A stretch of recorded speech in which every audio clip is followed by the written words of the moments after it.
Hello and a very warm welcome to the Rylands Lunchtime seminar series. My name is Stefan Hans from the John Rylands Research Institute and Library at the University of Manchester, and I'll be chairing the session today. The Rylands Lunchtime seminar series highlights the breadth and quality of our unique special collections, and it showcases world-class collections-based research activities. Today's session is coming to you from various rooms across the University of Manchester campus and beyond. And as usual, we will be discussing some of the really outstanding artifacts of our collections and presenting new research on them. Our seminar today is entitled Sikh Heritage in Colonial Collections, Conservation, Digitisation and Community Engagement with Contested Collections at the John Rylands Research Institute and Library. And before I'm going to introduce our speakers, there are a few things worth mentioning. First of all, as you will have noticed by now, the event is being recorded. It will be edited. It will be made available on the John Rylands Library YouTube channel. Auto subtitles are available using your own settings. We are using a Zoom webinar format, so this means that your camera and your microphone are disabled upon entry. And at the end of the session, there will be around 15 minutes for questions. So if you would like to ask a question, and I'm obviously very much encouraging you to do so, please can you add your questions to the Q&A function. These will be then selected by me as the chair and conveyed to the panel. And we should really have some time to do so as we're aiming to stop around 1:45 p.m. So without further preamble, I would like to introduce our speakers. We will be joined by Gurtek Singh and Jamie Robinson. Jamie is the imaging manager at the University of Manchester Library, working in the cultural heritage sector for now over 17 years. He has a wide range of expertise and experience in digitizing heritage materials, and he has carried out many projects at the University of Manchester Library, as well as across a variety of UK institutions and further afield. He's also currently studying for an MA in Library and Archive Studies with the University of Manchester. And presenting with Jamie is Gurtek Singh. Gurtek works in education and public relations, and he is an honorary research fellow at the John Rylands Research Institute. Apart from having a seat on the Council of 5 Manchester Gurdwaras, which manages community relations and events, he has worked on various decolonization projects with the University of Manchester over the last 3 years. Notable projects include Sikhs in the City, the Manchester Sikh Digital Heritage Exhibition, and community engagement with sensitive items of Sikh heritage. Gurtek is currently leading a project to exhibit historical items in community spaces and holds an honorary research position here at the John Rylands Research Institute. Thank you both for talking to us today, and over to you. Hi, thank you very much for that, Stefan. Let me just share my screen, make sure that's working through okay. Are we seeing that? Okay, so before we get into the meat of our presentation, I'd like to open with an extract from a poem called Here and Here and Here by the writer Suhaima Manzoor Khan. Here in every penny paid to pave the floors, each atom fused to build the doors, the library is a hideaway, it opens secret stowaways, walls founded on theft, arches products of those made bereft. The corridors are constructed from shame, the glass of the windows is more than stained, and the books themselves, termed special collections, a £210,000 library priced for its rarity, the money to purchase it rooted in tyranny. Another £155,000 for Crawford's manuscript, containing materials spanning 50 languages, sold in a desperate attempt to keep his father's land, but were they ever his to give? Chinese, Arabic, Samaritan and Sanskrit, Hieratic, Turkish and scrolls in Greek and Demotic, fragments in Syriac, Armenian and Coptic, texts on bamboo, bone, copper and Egyptian hieroglyphic, a feast of spoils from a global grip, knowledge and writing like exotic flowers picked, an assemblage of naked souvenirs to our sorrow, Islamic litanies looted from the libraries of Lucknow. The Sri Guru Granth Sahib, wrested from hands in war, merely for storage and ostentation, for all the intrigue in the world cannot pass for true appreciation. So this poem was commissioned by the John Rylands Library as part of the We Have Always Been Here exhibition in 2023, exploring the marginalised histories and voices that are scattered throughout the Rylands' extensive collection. The poem is a response to the author's own research into the collections and the legacies of the institution itself, founded on the back of the transatlantic slave trade. One of the items mentioned in the poem is what we're here to talk to you about today. The library currently holds one of the oldest and rarest Sri Guru Granth Sahib left in the world, and for the past 4 years, we've been working closely with the Sikh community in Manchester to conserve, digitise, greatly increase access to, and ultimately treat the Guru with the respect that should be given. Today, we will introduce briefly the history of the Guru and how it became part of the Rylands collections, and focus on the work that we have been undertaking together, including the historic journeys of the Guru out of the library into the community being delivered to Manchester Gurdwaras, the issues and challenges that we have faced both within the community and the library, and where we are up to with the project today. So thanks, Jamie, for that. So at the heart of the project has been the Sri Guru Granth Sahib, labelled in the catalogue as Punjabi MS5. Firstly, it's important to understand why the Sikh community consider Punjabi MS5 to have such spiritual significance. In the Sikh faith, there are 10 gurus who perform the role of spiritual guides. Gu is Sanskrit for dark, whilst Ru translates as light. Guru is the name given for someone who brings someone from dark to light, or someone who enlightens. The first Guru was Guru Nanak Dev Ji, who came to the world in 1469 in the Punjab region of South Asia. 10 Gurus had a human embodiment, whilst the scriptures, alongside that of other revered saints and poets, formed the 11th Guru, the eternal Guru. This is named the Sri Guru Granth Sahib. The concept of the Guru Granth Sahib is quite unique. Sikhs believe that the spirit of the previous Gurus and saints reside within the Guru Granth Sahib. They believe the Guru Granth Sahib as a living soul, and so is a living Guru. In 1708, the Sri Guru Granth Sahib was declared to be the final and living Guru of the Sikh religion. Sikhs open the Guru Granth Sahib daily at a random folio, and the passage is recited and reflected on throughout that day. The message is received as a message from a higher power.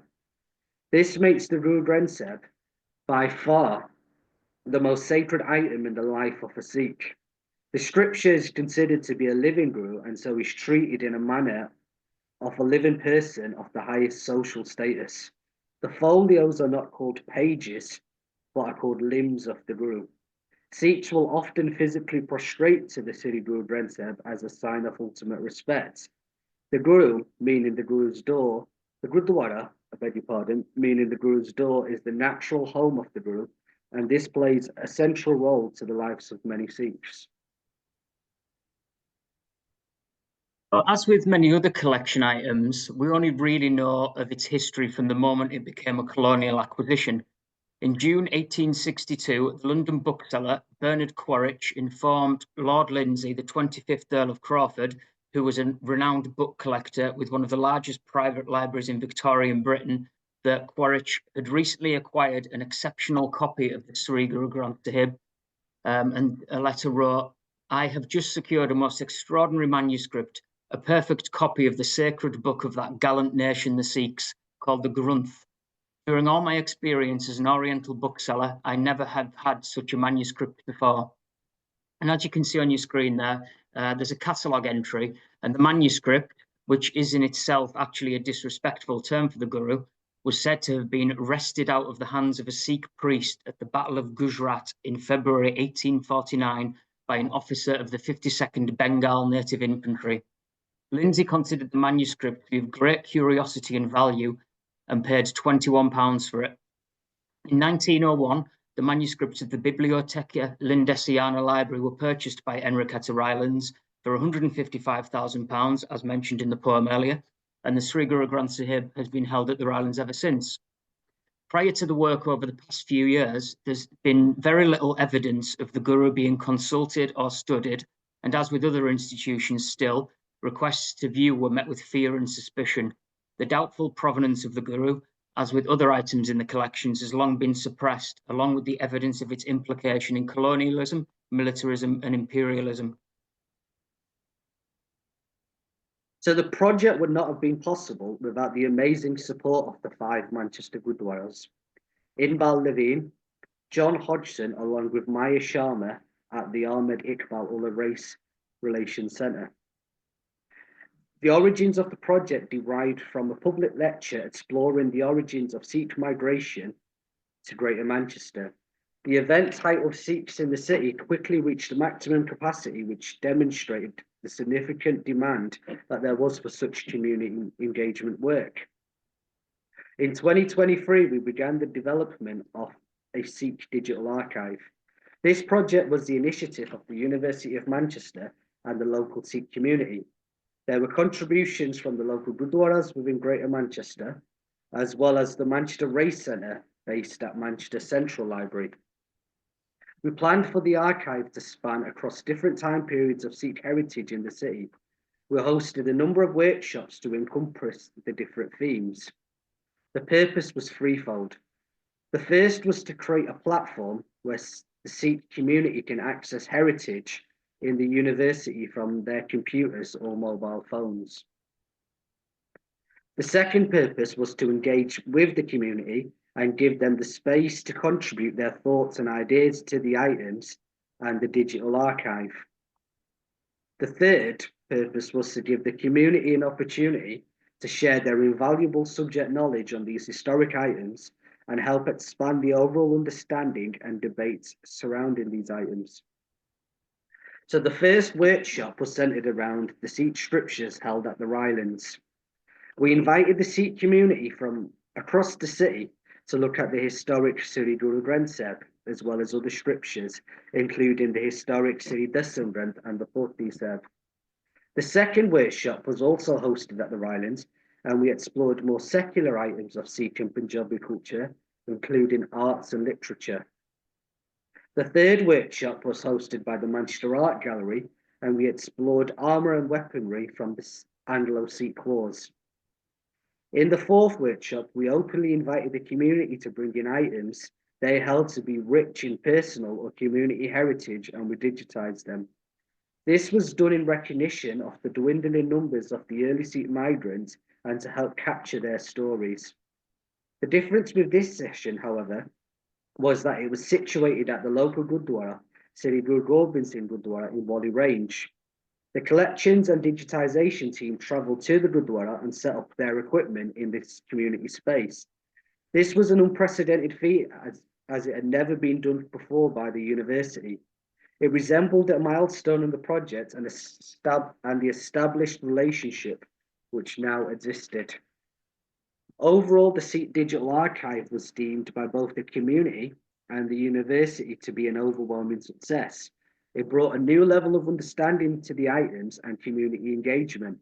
It also further developed the relationship between the university and the Sikh community, not just within Manchester, but around the UK. So the conservation work of the Guru was carried out in 2021 over a period of around 6 months by one of our expert conservators, Laura Snow. Ahead of the conservation work, Laura consulted with Pothi Seva, a charity for the preservation of Sikh heritage, and the Sikh community regarding transport through the building and handling practice to ensure the Guru Granth was treated in the most respectful way. The work was carried out in a separate room to the collection care studio, which was cleaned daily, shoes were removed and hair was covered. Laura also refrained from alcohol through the duration of the work. No animal products were used in the treatments, and the Guru was wrapped and laid to rest every night. The Guru was in an extremely fragile state prior to the work, as you can see in the images here, especially the outer leaves that were very brittle and fragmenting. The condition had been used as a way to deny access to the Guru in the past, being withdrawn from being viewed in the reading room. And mimicking the same conditions for conservation, digitisation work was carried out over a period of 2 days in a separate room from the main studios. I carried out the work. I refrained from alcohol for a few days prior and during the digitisation. I removed my shoes and covered my hair. And again, while not working, the Guru was recovered and placed back onto the cushions, as you can see here. After consultation with the community, it was agreed that we could use flash lighting, and we carried out the work using a Phase 1 IQ4, which has a resolution of 150 million pixels, and that produces incredibly high resolution images, and there was around 930 in total. The experience of digitising the Guru was an incredibly humbling one, and I did truly feel honoured to be trusted with such an important item. And it really has shaped my understanding of how, why, and for whom we digitise. Currently displayed on our platform, Luna, the record is open access to everyone. It contains a full PDF of the Guru, which is downloadable. The record also has clear provenance information included, as well as an extended rights column, which reads, "The University of Manchester Library has made these images accessible according to CC BY NC SA license regulations." That's Creative Commons. However, we ask respectfully that you do not print images of the Guru Granth Sahib from this platform. Sikhs consider the Guru Granth Sahib to be the living embodiment of the Guru. Therefore, any printed version of the text will also be considered an embodiment of the Guru, and according to Sikh beliefs, should be treated as such. As well as the full text, we actually did photograph each individual fragment that had been collected throughout the conservation process, both recto and verso sides, which has aided in the reconstruction of the missing areas of the pages. So as you can see in this image here, that was done digitally first. And then from this work, Laura is then able to find those areas where the fragments have been missing and put those back in physically. As mentioned earlier, community members have been involved in the process from the beginning and have actually donated a number of items to help with the with storage and consultation of the Guru. This is the Palki Sahib, which is used during readings, and it acts as a platform to support the Guru during the use and is considered as kind of like a throne, a seat.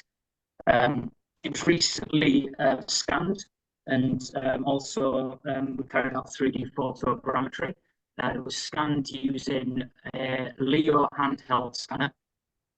This is one of our photographers, Sammy, doing that scanning in a space that's wide enough to be able to get all the way around. And there's been some developments with some incredibly high-end robotic technology for scanning large items, but when you don't have one of those, you can put another photographer on a library trolley and wheel them around and get the same results. This here is known as a Rumala. So as well as the donation of the Palki Sahib, community members donated these beautiful Rumalas, which are handmade, and these are holy cloths for protection to cover the Guru. So here you can see on the right where the Guru is now stored in the library. On the left shows the detail that's on those Rumalas. And this shelf is actually above everything else in the area. There's nothing else above the Guru there. So it's stored with the Sikh, it's stored within the Sikh faith's requirements.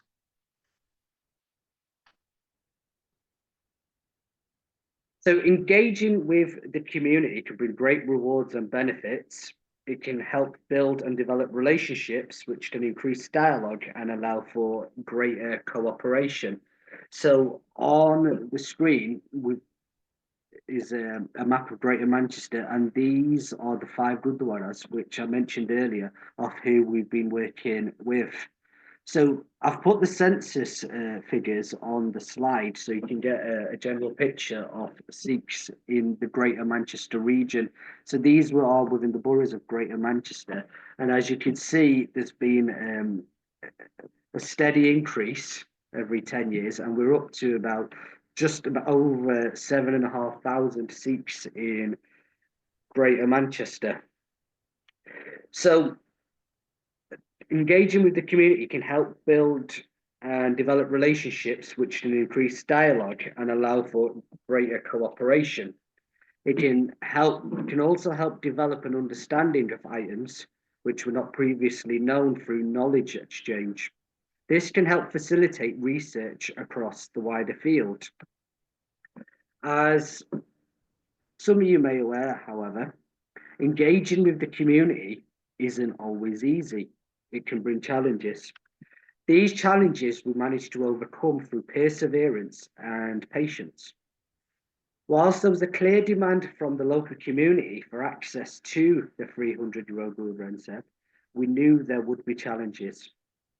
The first challenge we faced was there often just isn't one community. There are often many small communities which often bring different viewpoints.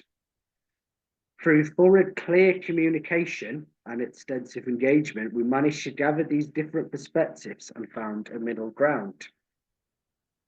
A second challenge we had was the influence of national Sikh organisations within Manchester.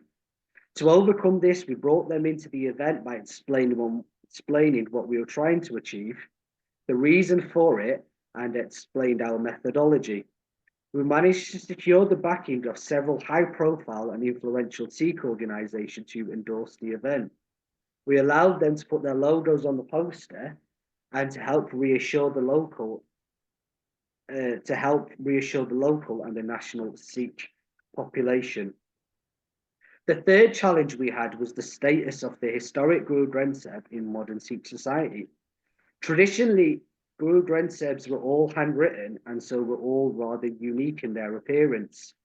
The modern Sri Guru Granth Sahib, however, was standardized in the late 19th century with the rise of the printing press. This means that the Guru Granth Sahib created within the last 120 years have mostly been printed and are all identical to one another. As a result, many Sikhs, especially in Britain, are unfamiliar with the appearance of a handwritten Guru Granth Sahib.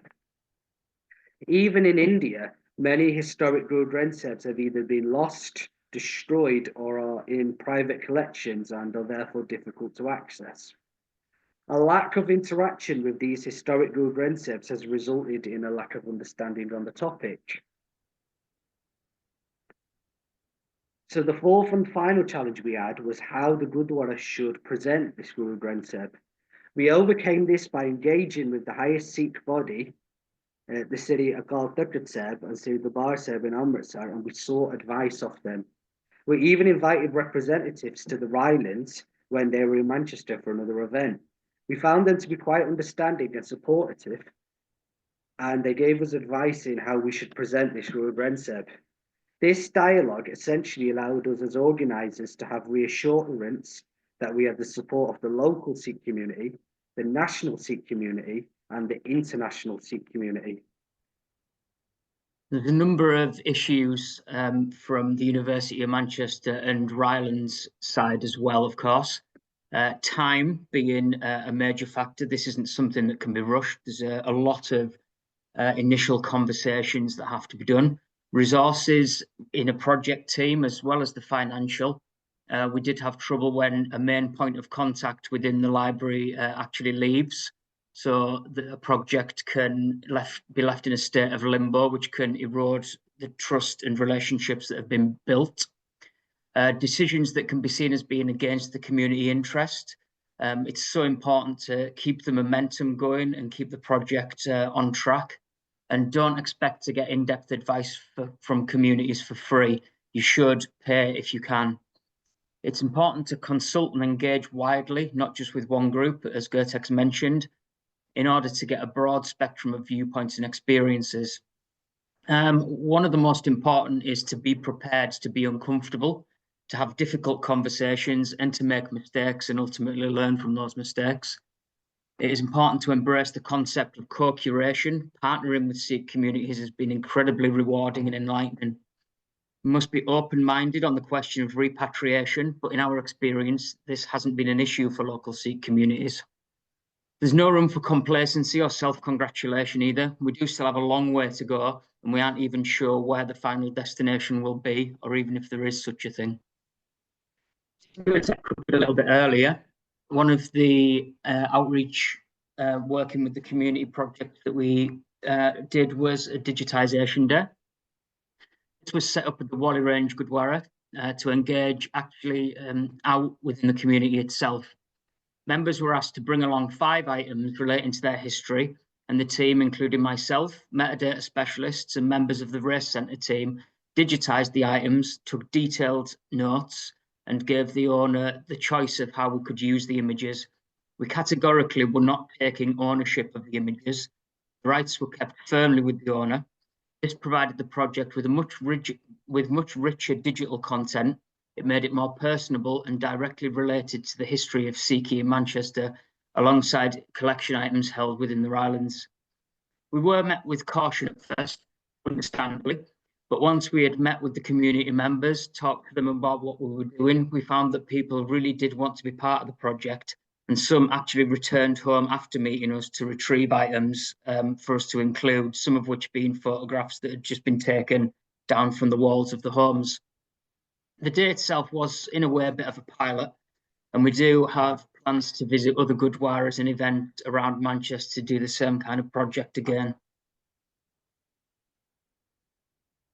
So the image you see is from Vaisakhi. So what was the result of all this careful planning? We successfully brought the historic Sri Guru Granth Sahib to Sri Guru Granth Gurdwara in Manchester on the biggest calendar event, which was Vaisakhi. For the first time in over 175 years, the Guru was brought back and venerated within the Sikh community on Saturday, the 30th of April, 2024. It was a highly successful event with over 3,000 estimated visitors in 4 hours.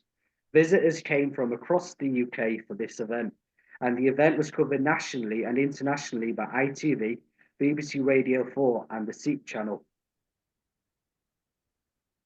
I'm going to leave this. Sorry, guys, go on. I was going to say that's some of the feedback we received from the day. So hopefully this next slide will be a little video which Guzerat will tell us about. Hopefully you should be able to hear this in a second. Satnam Sri Guru Sahib Jiyo, Satnam Sri Guru Sahib Jiyo.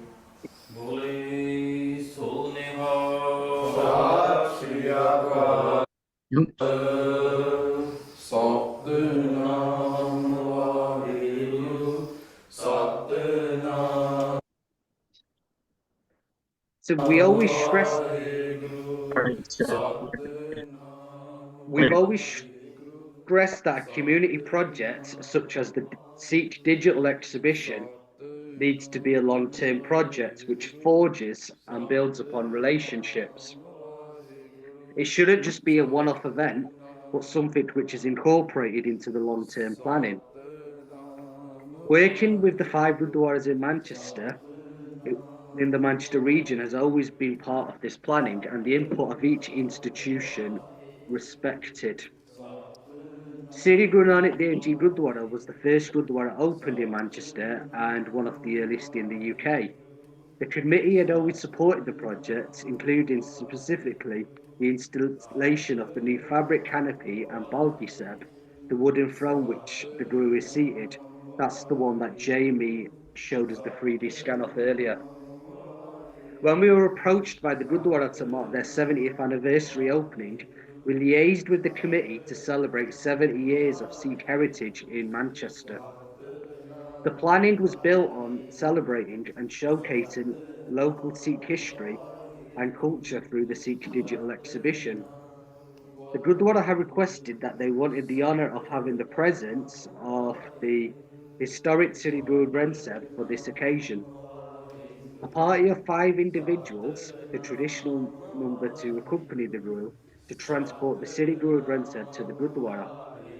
Similarly to the Vaisakhi event, the Guru was collected and transported by the community themselves rather than by university staff. The Guru was received by the Gurdwara through chanting, the blowing of the traditional hall, and a small firework display in the distance. The historic Guru was seated next to the standardised modern recension of the Guru, and passages were recited through the day. Other aspects of the exhibition were also on display, including an accompanying interpretation of the Guru and the contents on digital screens. The Rylands also exhibited historic books on the theme of Sikh history, including the first translations of the Sri Guru Granth Sahib, as well as Punjab history, including the court and camp of Ranjit Singh. The Race Centre also continued their support for the project by exhibiting some of the history they recorded on Sikh migration, as well as their collection on contemporary books in the centre. As with all the events to date, the feedback of the session was overwhelmingly positive. The event further expanded the boundary of what is possible when there is meaningful engagement, careful planning, and faithful commitment between an institution and a community. So, where are we going? Currently in production, we have an exhibition on our Manchester Digital Exhibitions platform, which will be bringing all of the elements of the project together, including the Sri Guru Granth Sahib and items donated by the community, other manuscript and printed items from the Rylands, Rest Centre and Manchester Art Gallery that encompass Sikh history, alongside the images that have already been taken on the Digitisation Day. One of the things that I would like us to see do in the future is also approach, engage with, and encourage other institutions across the UK that hold Sri Guru Granth Sahib. The engagement and knowledge exchange with local communities has such a positive impact for everyone involved that they should be looking at doing similar outreach programs like we've been doing and inviting communities to work with them on items. And we've mentioned a couple of times in the past that maybe working together and collaborating, we'd be able to form some sort of kind of perhaps digital repository of all the gurus that exist in the UK that can be studied and compared and looked at together for the first time. Sri Guru Granth Sahib is by no means the only manuscript held at the Rylands with contested provenance. We do have at least 7 Ethiopian manuscripts we know for sure as spoils from the Battle of Magdala on the 13th of April, 1868. And there's an inscription there from one of the manuscripts that bears the name and rank of the soldier that took it with the date as well. Recently, these items have actually already been digitised. So what we're trying to do, we've digitised them and then we've been looking at the provenance information. So it's not really worked in the same way as we've done it with the Sikh heritage, with the community engagement first. We have other collections as well whose provenance is not fully understood, and we don't really necessarily know what considerations like those that we've taken with the Guru Granth Sahib might need to be made. There's an image up in the top corner there, that's actually from 2005, which is a Pali manuscript that had been online for a number of years, fanned out in quite an inappropriate manner. So we've since removed any images that show collections displayed like this. There's no one answer to fit every collection. Everything's different. And it's imperative that different communities are engaged from the outset so meaningful, long-lasting relationships can be forged and a dialogical practice can be carried out on contested collections in libraries. A culture of co-curation, collaboration, and custodianship rather than straight ownership of contested items is key to move forward with a decolonial mindset when working with special collections. Thank you very much, and apologies for the little technical glitches there. That was my fault. Thank you very much, Gertek. Thank you very much, Jamie, for this really important, this really humbling presentation, and above all for this really exemplary work in community-led research. We now have around 10-ish minutes left for a Q&A. There have been already a few questions coming through. I'd encourage everybody to make use of the Q&A function to bring these questions to the fore. A number of questions that have been asked are about this work's wider repercussions. If you could expand a bit more on this in terms of thinking beyond the Rylands, thinking beyond Manchester, in terms of other libraries, and in light of the field's wider efforts in decolonizing collections. There is, if you allow me to take half a minute just to read out one of the questions and comments in that regard that have been posted here by an anonymous attendee. I think it's worth reading this out. It's great to see the library sensitively dealing with with what is a very emotional subject, particularly the quite distressing idea of this Guru Granth Sahib being wrested from the hands of someone who would have loved it with their whole being and who would have been devastated to lose it. Do you have any links with the rest of the heritage sector where you can advise and discuss this type of, if not decolonization exactly, then respect and small repatriation and involvement with affected communities? It's a real tangible way to reduce that bitter feeling, particularly with the British heritage sector, where it feels like things have been stolen and put in a glass box for others to view. Was really important for me to read this out. I'll go first from my perspective. It's something that we would really like to take further. It's the first time that, well, it's actually the third time, sorry, that Gertek and I have presented together on this. We have been to a number of other conferences. One was a Decolonise the Museum conference up in Edinburgh and Glasgow, which was quite interesting. So there were some links with some other institutions there. We recently spoke at the Association of Heritage and Fine Art Photographers Conference, where we had a lot of engagement with other imaging specialists and photographers and collection item experts in that field that were incredibly interested in the work that we've been doing.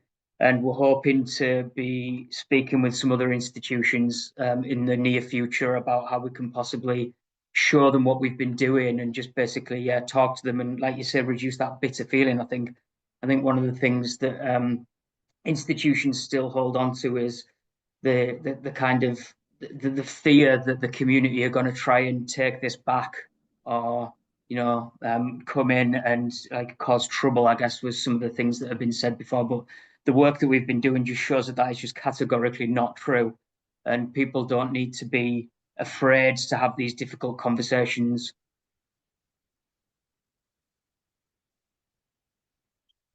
Thanks, Jamie. Stefan, I think it's a really good question. And I think with this question, there's two aspects. I think there's the Sikh aspect and then there's the non-Sikh aspect. And that goes more into wider decolonization questions. Now, I think traditional reviews within institutions is don't ask, don't tell. You know, there's items in collections where people aren't that informed on, and equally they don't really want to ask the questions because they're uncertain in what could come off it, what could be the repercussions, what could be the consequences. And I think people are naturally quite conservative. So in terms of Sri Guru Granth Sahib, I believe this is the first time an institution such as a university has allowed for a Guru Granth Sahib to be taken and presented in its natural setting, such as a Gurdwara. I know there have been other examples, one in the UK and one in America, where Guru Granth Sahibs have been presented in, I would call them, unnatural settings, such as a museum. We were quite determined from the onset not to present the Guru Granth Sahib in a museum. We saw it as unnatural. We saw it as decolonization, but quite shallow.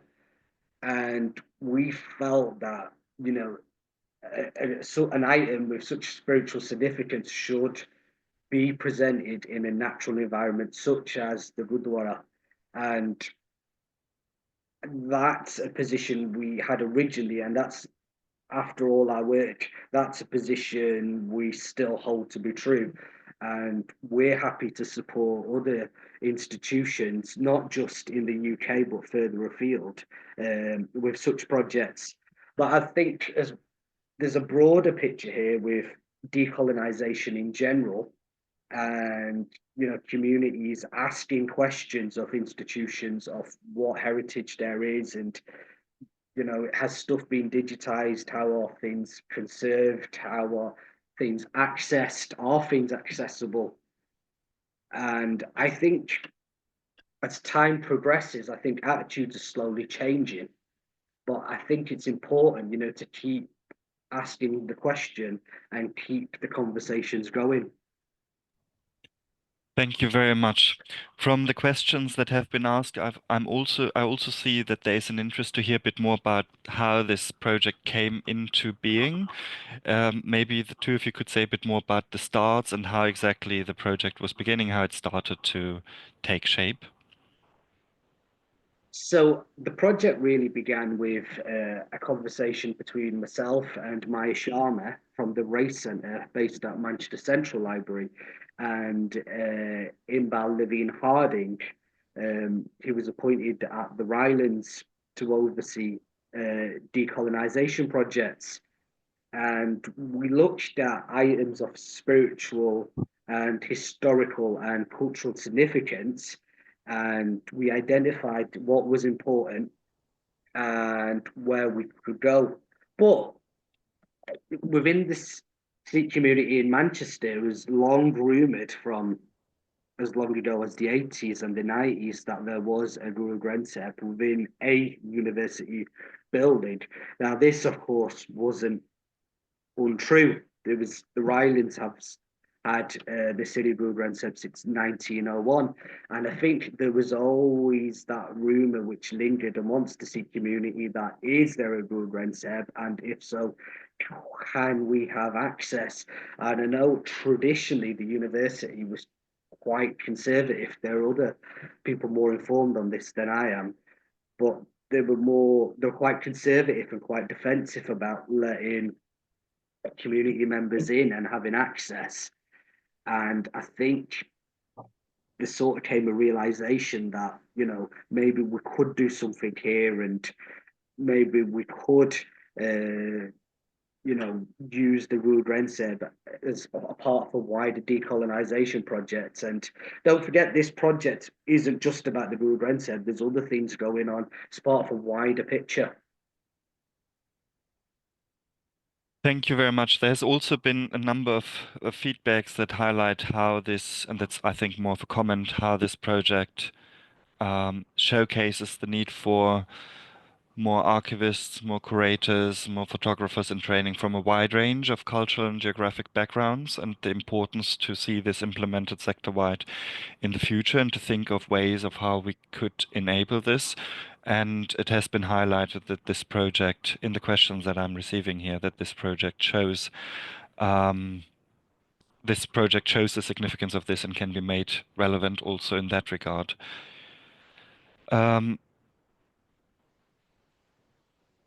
Then there is another question that has just come in. How do you balance the desire to conserve with the knowledge that items like this were made to be used? Well, I think that is what has been addressed already. Is there something you wish to extend on that point? I think it comes down to individual items as well. I think when we say the library has the final say, I think it's important to find out how we conserve and how we would store. Like, for example, with I'm going back to the Guru Granth again, but in the past it was just stored away, and like Gertek said earlier, it's like don't ask, don't tell. So when something comes to light like this, I think it's important to make considerations about how we can involve community members or find out the correct ways to do that conservation work and that storage work and the digitisation work as well, because they do all go hand in hand. And certain items like this were meant to be used. That's a very fair comment, because some items were the final life of them after they've been used would be to have a ceremony, as with the Guru, to kind of, like a funerary ceremony almost. And maybe we shouldn't be keeping them. But again, if that was the views of the community, then that would be something that would be really important to be considered, I think. Yes, and it was also very important. You obviously stressed also the work of and the work that the collection care team has done here, in particular Lara Snow. I'm Yes. aware of the time, so that's the moment where I unfortunately have to wrap up. I really wish to thank Gertek and Jamie for this fantastic presentation, this really, really important work. I wish to thank everybody for their audience questions, for the comments. They will be saved and forwarded and shared. I'd also like to thank our tireless tech team, as always, who have helped us running this behind the scenes. And we will be back with many more exciting talks next year. The program will circulate soon, so please stay tuned. Check the What's On page on the Rylands website, where you will find all the relevant information. And for now, thank you all for joining us. We look forward to seeing you again.